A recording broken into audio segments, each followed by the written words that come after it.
Uy bu oila, mehmon, tinchlik va baraka ramzi. Qadimdan o'zbek xalqi uyga shunchaki yashash joyi sifatida emas, muqaddas makon sifatida qaragan. Shu sababli har bir buyum, har bir rang, har bir naqsh ma'no bilan yaratilgan. Milliy naqshlar, bezaklar sizni qiziqtirsa, ushbu videoni oxirigacha ko'ring.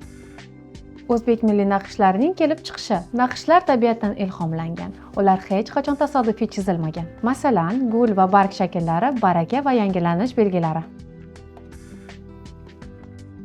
Geometrik shakllar tartib, intizom va muvozanat belgisidir. Bu naqshlar gilamda, ganch o'ymakorligida, yog'och eshik va shiftlarda, mato va kashtalarda keng qo'llanilgan. Doira shakli esa himoya belgisi. Ranglar orqali berilgan milliy falsafa. O'zbek milliy interyerida rang ham gapiradi.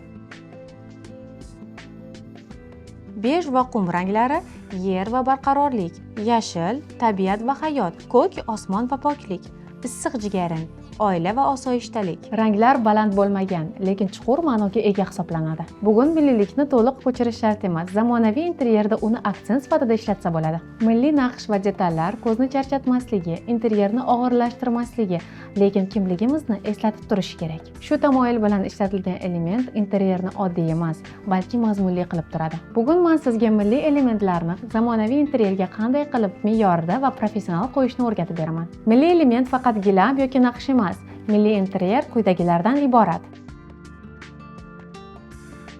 An'anaviy naqshlar, tabiiy materiallar, milliy rang palitrasi, qo'l mehnati buyumlari, milliy falsafa va minimalizm. Muhimi, milliylikni ko'paytirish shart emas, uni his qildirish kifoya. Eng ko'p qilinadigan xato milliy naqshni hamma joyga qo'llash. To'g'ri yondashuv, bitta asosiy aksent tanlang. Masalan,